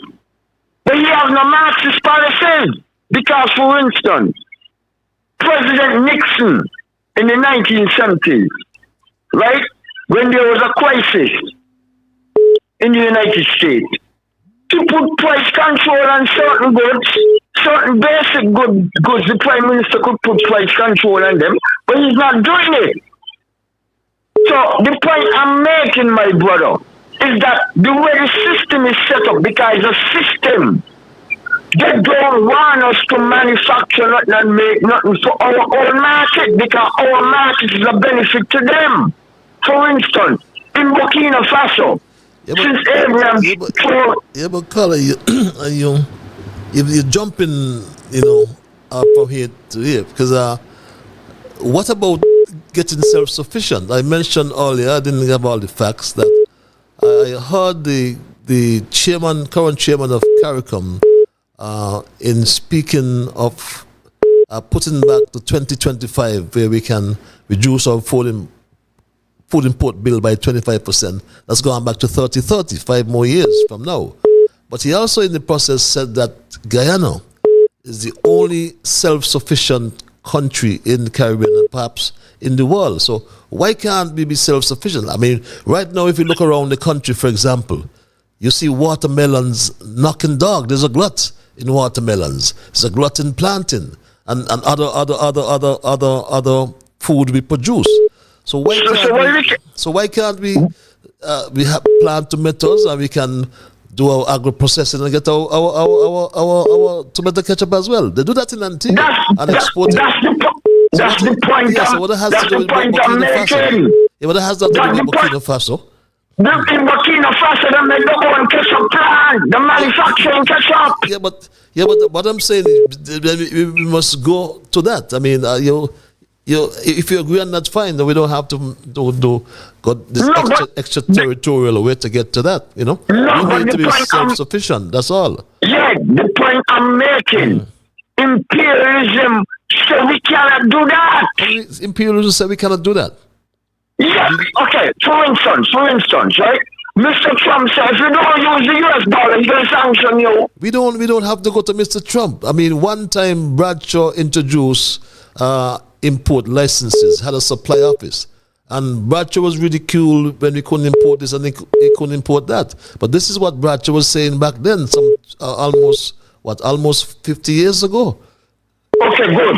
So what I'm saying to you now, if the government change, let's say we got a new government, they're going to do that. What you just said? Well, what? Well, you can't shock the system like that, because what happens really if we get the farmers to produce and get the hotels to buy from the farmers, get the supermarkets to buy from the farmers, then we can lead to that, get into that direction. But if you can't just come and say you shock the system like that, I would never support that. No, I'm not saying you shock the system. Hear what I'm saying to you. If we get a new government, is the government going to implement just what you say? Well, I can't speak for the government. I can't. If I'm part of that government, I'll try to influence that. But I can't speak for the government, right? But that's what I'm saying. We need to be self-sufficient, but we are not moving. Learn the administration them so far. It's doing that. Okay, my brother. That's the point I'm making. Okay, I got you. Okay, my lad. Thanks a lot. Don't forget what Granny said. Follow the leader. Abraham Show is the leader. Okay, my brother. Thanks a lot. Okay, bless. That's Ras Kalunji. As usual, let's go back to the lines. I think I have a call on the line. Caller, are you there? I thank you for holding if you're there. Yes, I am. Good night. I'm sorry to have you holding as long, so. I am humble and patient. Yes, you shall be exalted. Don't worry. Good night, Brother Patches, and good night to all the listeners. From my humble point of view, I'm going to speak to something that recently happened in St. Kitts and Nevis. Just a couple of weeks ago, stand for correction. Pertaining to the raise of minimum wages, which has gone now to 500 from where it used to be. And in respect to the cost of living, has gone up again by the dependent business place like the Rams and the Best Buy and you name it. The minimum wage raise only spoke to the civil servant and whatever entity. It didn't spoke to the Rams and all those who are raising the food prices, as I heard the Major said. Based on that price he has given, it has to be that these business places raise their products too. And from my point, that is inflation and price gouging, because the stock that they have in inventory right now, they were for the original price that they bought them for. And why should they raise on the people? So the business places are making it hard on the people for them to, for their purchase power. The couple of dollars they got, it's just as if that is back to square one. So order has to be given if these places are raising their stuff to stop and reduce it back, so that the citizens can have more spending power to stretch a dollar. Like Major buy his Heinz ketchup for $24, lower the price back, and that is unacceptable.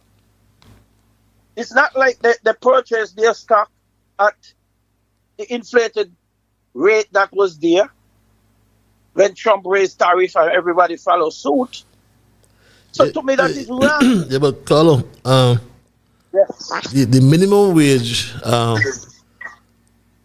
refers to weekly workers, and I think I stand to be corrected, like casual workers, and it's a rate. It's an hourly rate of $12.50, I think it is. Per hour. It's based on per hour, but based on a 40-hour week. So it comes to the $500 per week. It does not necessarily follow that a company will hire you for the 40 hours in the week, because most times when these minimum wages increase, the companies give the workers less hours, or you get less workers. So RAMD itself would be affected by the minimum wage, because I'm sure a lot of the staff, if not most of the staff, on the minimum wage. So, but the point is, a company would pass on that to the consumer. That's normal in the market. So, I think you have to understand that, though. Okay? Yeah, but about 10 more seconds I can give you. Well, yeah, I'll do fine. I should think that there should be dialogue among the business places and the government, so everyone can work in harmony. And to me, something is out of control, and everybody do their thing, but that is unacceptable. We need a meeting of the minds. Okay. And we need a mandate to regulate goods in the Federation. Last but not least, I believe the value-added tax, in some ways, should be abolished.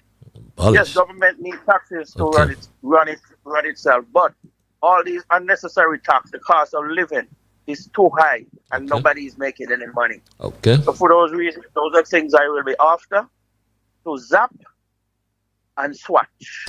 Okay. Thank you. Thanks a lot for your contribution. Abolish that. What do you think? Caller, thank you for holding your life. Greetings, Mr. Patches. How are you? I am peaceful, my brother. Yourself? Greetings. I'm very good. Continue listening to your uplifting program, as usual. Thank you. Whenever conflict arises between material and spiritual values, the conscience plays an important role. And anyone who suffers from a guilty conscience is never free from this problem until he make peace with his conscience. Mr. Patches, your thesis, when I read your thesis tonight before you comment your show, I said, Patches really looking into his crystal ball, boy. You know, because you're so right. The polls shake the political class, and you got to understand the society of St. Kitts for you to make a comment like that. And in your observation post, Mr. Patches, one of your observation posts, face shield. And it's something that would always got to remind the population of the Federation of St. Kitts and Nevis. And Nevisians, for one, should hold the Prime Minister to hold his feet to the fire. Because he was in a government and he was getting the best out of any government ever govern the Federation for Nevis. Until today, he still getting budgetary support, even though an extra $5 didn't even add on in it.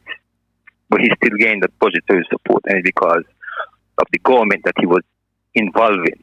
And even though he was getting budgetary support, he still bought for fair share. He get ambassadors, he still bought for fair share. Every investment that took place in Nevis, the federal government was a part of, and he still got for fair share. And just like how the lady earlier reiterates that is whatever is in the World Bank report is supportive of what the Unity administration was doing to Nevis. I always said that because we are so in tune in this country with Timothy Syndrome Act that the independent mind of some of us are not thinking clearly. And what else? Why? That's why the division have to hold Mark Brantley feet to the fire, because he bring down a government that was very supportive to Nevis. And now the report, an independent report, come. He himself have to make excuses to talk about the report. That's not good. And the survey from the man Anderson, parties to take a serious look and don't talk about discrediting anything. It's a serious look to show people how awakening up from the party political syndrome that we've been through, and it's good for the country. And you make some important points pertaining to desalination plant. You revise history pertaining the environment in that area, and it's something that everybody should open their mind to, because the water ain't gonna just come from just where the desalination plant is an environment of water. So it's something that all conscious mind should really pay attention to. And you continue to be strong, Mr. Patches, and stay healthy. Thank you very much, and God bless. God bless you as well. And yes, the water does not come from the storage tanks. It goes into the storage tanks for desalination. And those of us who know the area in that bay there would much prefer that the desalination plant be put elsewhere. Caller, thank you for holding your live. Hello, caller. Yes, good evening. Good evening. Good evening. I cannot believe in the year of 2025 that I'm hearing people from St. Kitts advocating for price control. And one thing I could say, thank God that Timothy Harris, to me, it seems as though he's a man of free enterprise. Did someone advocate for price control? Did someone advocate for price control? One of the caller was speaking about price control. Okay. And I'm saying I know Timothy is not for that. Okay? Price control will never work. How do you deal with the rising cost of living, though? What do you suggest? I'm sorry to interrupt you, but what I would suggest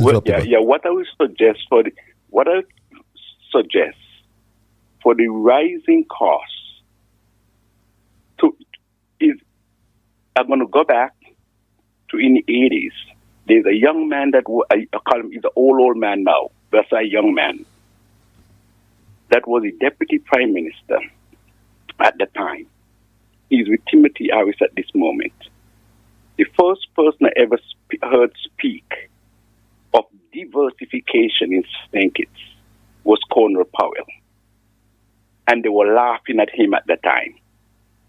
If you ever run into him, you ask him. He used to go on the platform and he speak about diversification when the other politician was saying sugar is power. You diversify the economy and you give free enterprise. somebody will fail, but the majority will succeed. Even if it's a lemonade stand, whether it's a candy store, freedom always win. What about becoming self-sufficient in the things we need to consume, to eat? Well, you were speaking about a few minutes ago, that there is a glut of, I think, watermelons. Watermelon. I know you cannot tell people what to plant, but if I'm a farmer and I see somebody, 6 people planting watermelon around this time of the year, I'm going to plant something else. I'm going to plant pumpkin. Okay. You know? And you were speaking about selling. I remember there was a time in St. Kitts, the government, I don't know if they still do it, the government will give you 2 rows to plant potato. But when time to reap, one of those rows used to go to the government. And by the time you go to Ledrica, where you go by yourself, the government stuff is up there selling. Your potato is home rattening. I don't know if you remember those times. I don't recall. The government potato was getting sold, but your potato wasn't selling. Okay. Interesting. You know? But as I say, you could go to Cuba. The problem with Cuba is price control, rent control.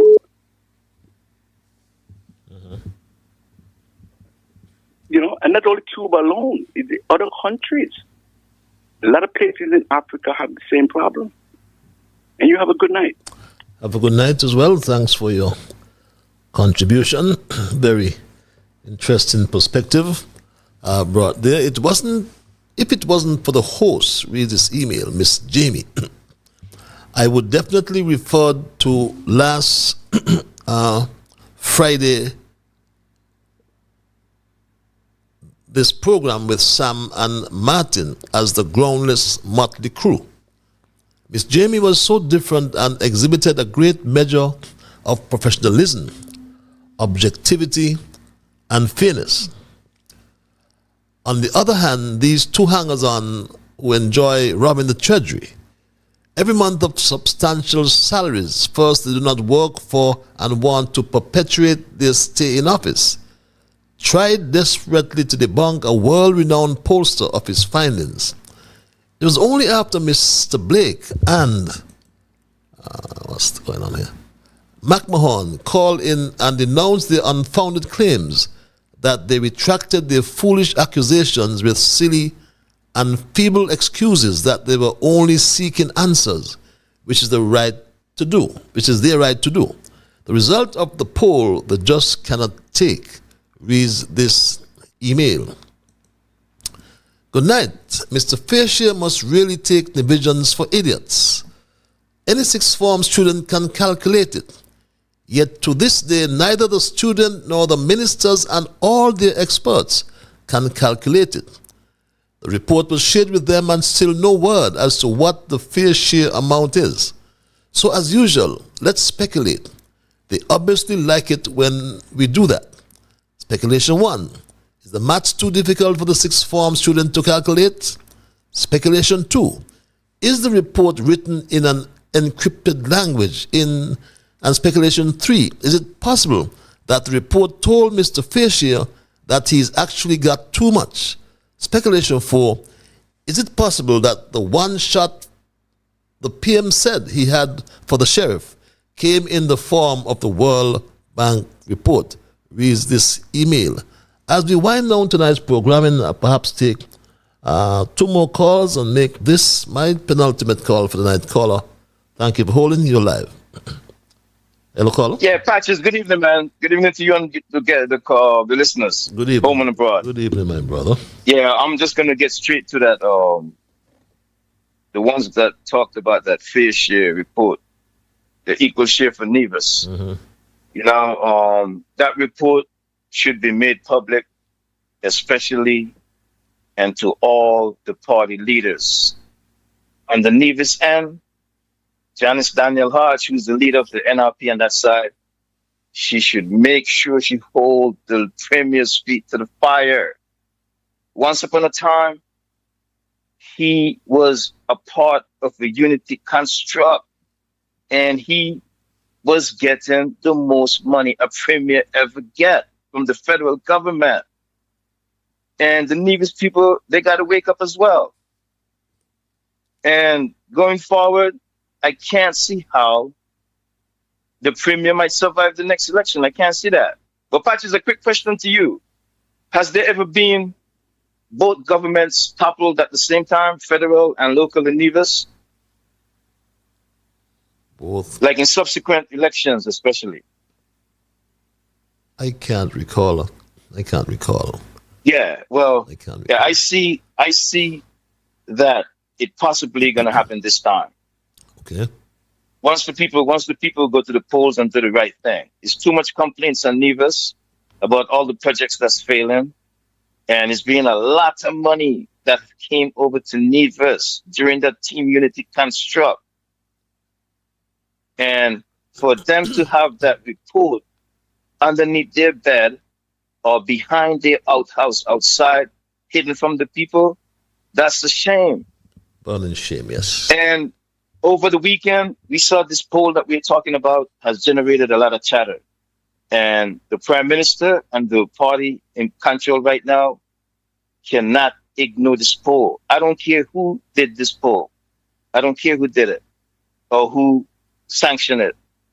This is a poll that can't be ignored. When you look at the details, and Patches, maybe you can do a little bit of homework for your listeners and if you can get a hold of that report from the Anderson guy, that would be good. So you can look at it. Me personally, I got the details that I need. Okay. 50% of the people or the people who was polled are saying that the country is going in the wrong direction. And one of the conclusions that the guy Anderson made was that if it continues along this vein, whoever come up on the opposition side is possibly going to topple the government. We only need to take away one seat from the government in the first instance, and then we take away 4 seats in the second instance. And that's the scenario we are looking at to remove this government. So it's very easy to topple this government. The people just need to take 1 seat away from them. Okay. So they are more than likely are the ones that has to pay attention to this poll. And I'll leave it there, man. You have a good night. Thanks a lot. Have a good night. And perhaps that's the way we should end it tonight because my time is done and I got to run. And on the note of the fair share report, it's our business. It's the people's business. So why are they guarding it and holding it from the people? The issue of the polls, as I said just before the PLP convention, the results of that Anderson poll came to light and have shaken the political class. All because the results of the poll have caused shock, concern, and alarm among the country's political leaders, the party insiders, and the decision makers. The leadership in the People's Action Movement reacted in a very strange way and referred to the poll as a fake poll. The leader, Terence Michael Drew, and Prime Minister, he sounded desperate in his Facebook post. I have not seen the polls, but I am willing to go on record and say that any research undertaken or guided by Don Anderson, who is a consummate professional of about 50 years in the business, I would advise everyone to take the results seriously. As I said, Don Anderson is in the business of marketing research for nigh half a century, lectured at the University of the West Indies, and most of his polls, if my memory serves me well, he has been accurate in most of the polls he has done. He spoke to the national mood of the country, and 50% of the country, St. Kitts and Nevis, have said that the country is going in the wrong direction. 83%, if I recall, cited the poor leadership of the Jew administration, and the majority believe that Tim Harris is the most favorable or most favorite leader present. But we are at a crucial moment in our federation's journey, my people. A moment when the voices of the people are rising above party lines, above political slogans, and demanding not promises but actions. And if there's one message that came through loud and clear, it's this: that the people of St. Kitts and Nevis are focused on the real issues, the bread and butter issues.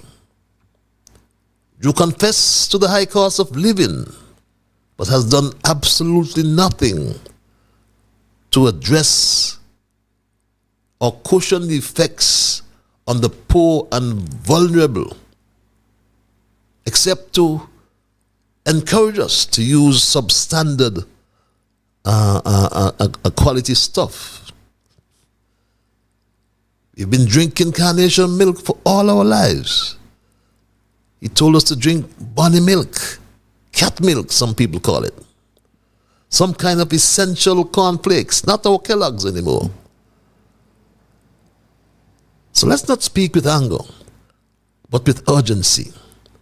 Let's speak with clarity.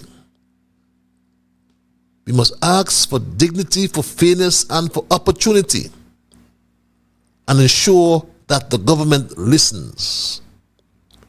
I spoke to the water issue and desalination, my Straight Talk family.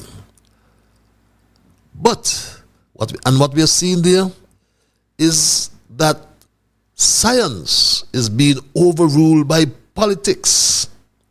Transparency is being replaced by secrecy, and the health of our people is being sacrificed on the altar of convenience.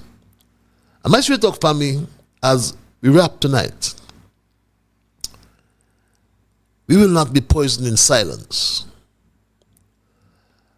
But going back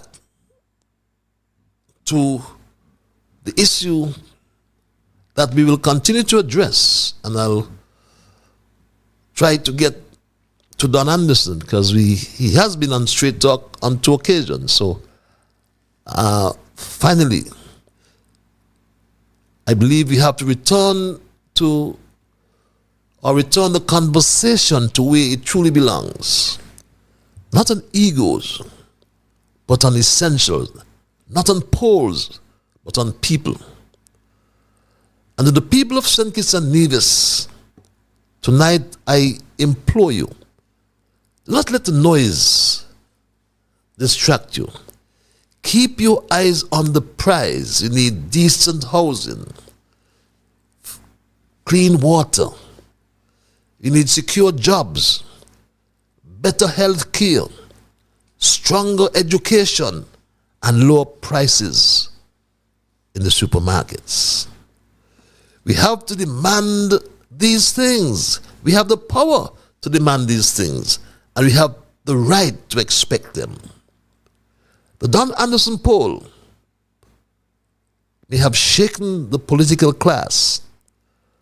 But what matters more is whether it shook their conscience. So let us not be ruled by numbers, but guided by purpose. Let us not be led by ambition, but by service. And let us not forget the real poll is taken every day in the hearts of the people. The conventions are behind us. The poll shakes the political class. And that's my story tonight, my Straight Talk family, and I am not going to change it, but I will thank Almighty God for guiding our conversation tonight as always. I must thank you, the many listeners, many viewers, those who sent emails, and those who called. Remember, you are the ones who make Straight Talk, and for that reason, I say a big thank you. I am Ian Patches Liber, and God's speed, we will connect on Thursday for another edition of Straight Talk. Until then, be good to yourselves and to all whom you meet. And remember that whatever your mind conceive, that you will achieve. But first of all, you must believe. So when you wake in the morning, thank God for the morning light and thank Him for taking you through the night. And my Straight Talk family, keep moving on. Bye-bye. Until we connect on Thursday.